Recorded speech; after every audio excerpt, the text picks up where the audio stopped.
If you can do these 3 things, you will find your exams easier and get a higher grade.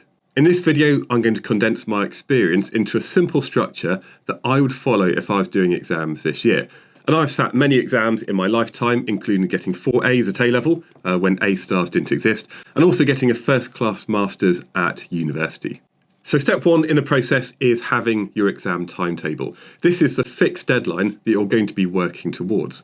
Now, you might have already been given one of these by your teachers. However, it is worth making sure that you are very clear about which exam you have on which date, and also adding a little bit of extra information. Now, if you are unsure, go to the exam board's website. You can download a copy for this year, and that gives you plenty of information. Now, what I would be doing is writing down again exactly which exam you have on which day, and also paying attention to if it's in the morning or the afternoon. I've been a teacher ringing home students who didn't turn up for their morning exam because they thought it was in the afternoon.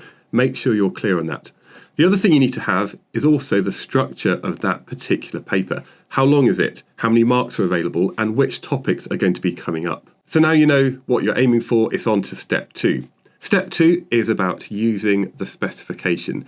Now, this is a big document produced by the exam board, and effectively it's the rules of the game that you're playing.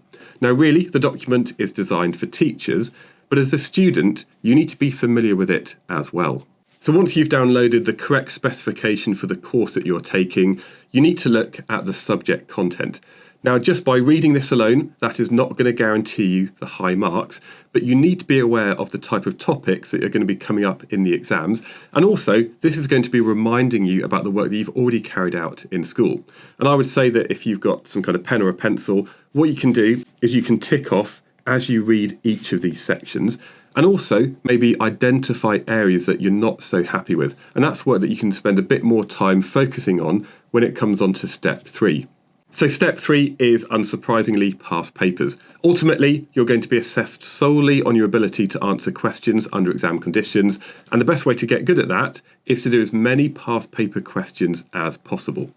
Once you've got the past paper, I would suggest working through it in exam conditions, and that means removing distractions like your mobile phone, and if you can, try and do the whole paper in one sitting. But even if you only have 20 minutes, that's better than doing nothing at all.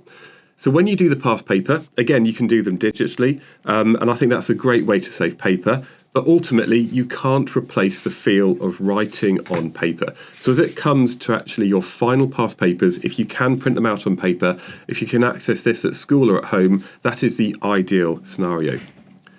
Once you've actually done the past paper, it then comes on to actually the tricky bit, which is working out if you are correct or not. And this is where the mark schemes come in. Now, these mark schemes are really written for examiners who are going to be marking real exams, and sometimes as a student it's a little bit tricky to understand what the answer should be.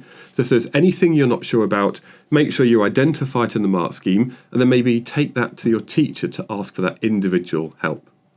Now, the other thing that a lot of students don't always use, in addition to the mark scheme, is the examiner's report. Again, these can be found on the exam board websites.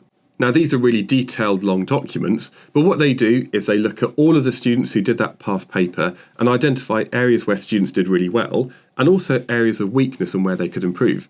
And they also have suggestions for future students. Now, a lot of these come up again and again and again, and you need to be aware of the common mistakes that previous students have made so that you don't make those mistakes yourself. For example, this is one from OCR, and it said that, underlining or circling key data within a question will help with the calculations. I'm sure you know that, but students weren't doing that, and therefore they were losing out on easy marks. So it is worth having a look at previous examiners' reports to get the most from those past papers. Once you've done a few past papers, you'll realise that there are areas which you're really good at. For example, if you're doing A-level physics and you're doing A-level maths as well, you might find that projectile motion questions or SUVAC questions are really easy. But there are also topics that you really struggle with and question styles that you don't really like. And they're the things to concentrate on. Maybe you don't like electricity. Well, that means you need to do even more questions about electrical circuits. Maybe you don't like writing out a long 6-marker when you're describing an experimental procedure. They're the ones that you need to concentrate on. And this is where it gets hard, because these are going to be the most challenging questions that you find really difficult. And that means when you go and do your revision, it's not going to be a nice experience. But what you've done by doing a few past papers is you've identified the areas that you really need to work on. Now, of course, you'll see all of this as you do many more past papers, but you can also go to sites like Physics and Maths Tutor, where they've broken down questions by topic, or even things like Pseudo Study, where there are thousands of multiple choice questions that break the whole course into topic areas, where you can find extra questions on that one particular part. And that's the thing that you need to spend most of your time doing. Not the bits that you're getting right, but you need to concentrate on the difficult, hard areas that you don't enjoy studying. And that's going to be the key to your success.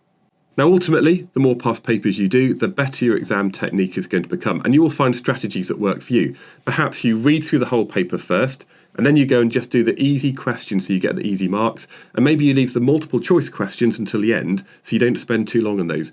You will find something that works for you, and ultimately, the more past papers you can do, the more chance there is of similar questions coming up in your real exams. Now, of course, all of that advice is suitable for any student taking any exam. However, if you have GCSE or A Level physics exams coming up, then I have extra resources to help you.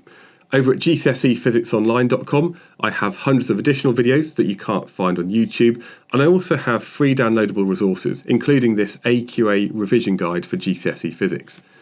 Over at my A Level website, again, I've got hundreds of additional videos, but I also have work solutions to Physics and Maths Tutor questions, and this is all broken down by topic. So that's 192 pages of multiple choice questions where I have the work solution. Why is it A, B, C or D?